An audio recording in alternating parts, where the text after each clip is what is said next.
What's up guys, it's Kevin from K Squared Fitness. Today I'm going to be breaking down the power clean. Alright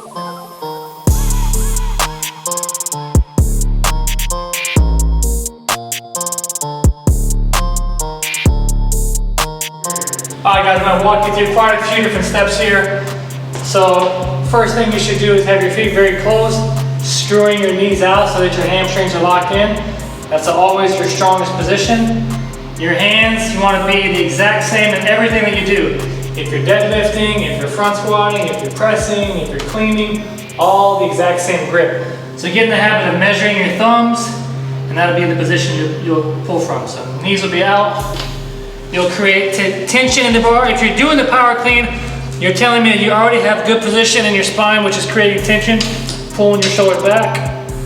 No deadlifting like this, and certainly not any power clean like this. That's a very poor position.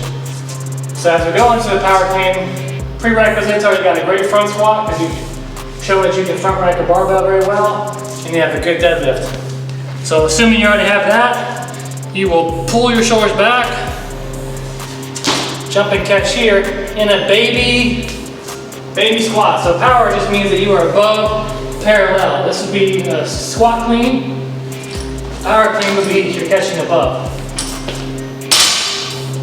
So I'm going to break that down from the front now. You measure your thumbs, you're turning your hips out, you're locking it in, make contact with your hips, and then catch here. That's the power clean, get after it.